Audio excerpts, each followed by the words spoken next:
السلام عليكم ورحمة الله تعالى وبركاته، أصدقائي الأعزاء في كل مكان. أهلا وسهلا بكم في هذه المداخلة البسيطة والمبسطة أيضا كما أقول دائما. اليوم أردت أن أتناول موضوع هام جدا يربطنا بذاكرتنا وبهويتنا الزمورية قاطبة، وخاصة قبائل بني عمرو وقبائل بني حسن. فاليوم نتكلم عن الوالي الصالح سيدي العربي البوهالي، ونتكلم أيضا عن شيوخ عبيدة الرماة لقبائل بني عمرو وخاصة مزورفة برئاسة المرحوم الحسن ود العطار. فأنا أرى هذا المشهد الجميل والرائع لموقع سيد العربي البوهالي، حيث يوجد داخل الغابة، والغابة الكبيرة والكبيرة جدا، حيث تمتد إلى يعني الغرب، تغطي تقريبا الغرب، ومساحة كبيرة جدا من قبائل بوزمور. فهي ذاك الخيط الفاصل ما بين الغابة والأماكن السهول، كما يقال على أن مزورفة كلمة أمازيغية تعني مزور ورفة، يعني سكان المروج.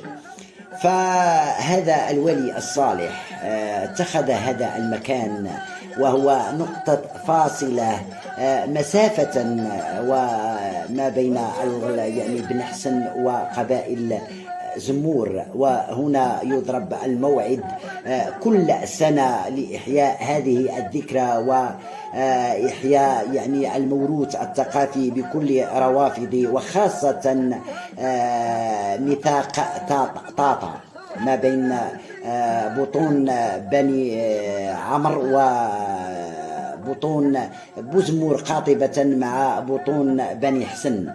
لكل يعني قبيلة أو فخذة لها واحد الميثاق عرفي يسمى بطاطا ما بين قبيلة وقبيلة، حيث يسود الاحترام وعدة أشياء تقال في هذا الباب.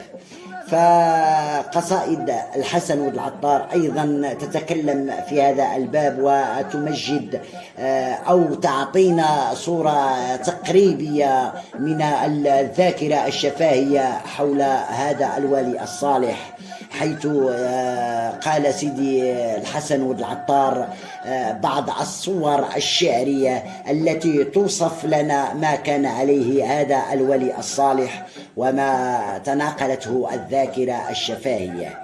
ومن هذا التوصيف فالحسن ود العطار رحمه الله بدأ يستعرض شيوخه الأبرار الذي أخذ منهم فن الهيت، فن هون الحال، السرابة، يعني الحطات، عدة روافد من فن الهيت، وحتى من الإيقاعات ما بين القبيحي والحلوفي أيضا.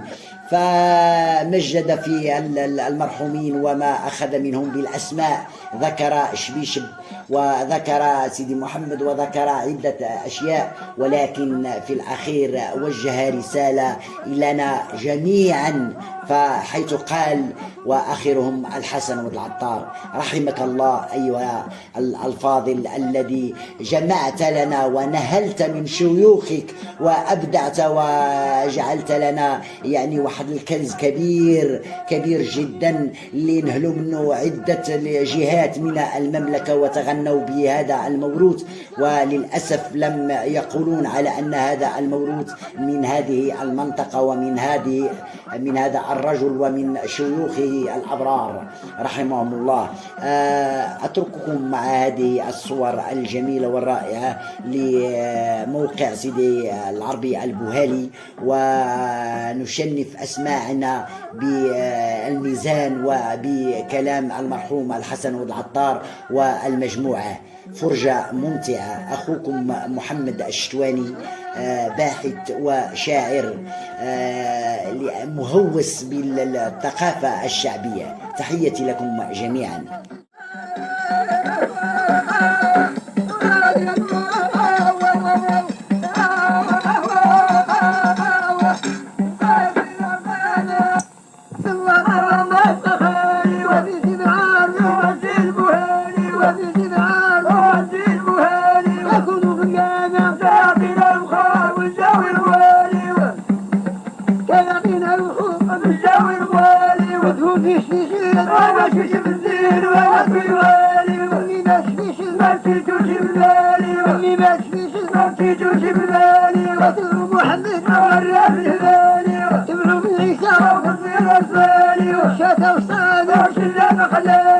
محمد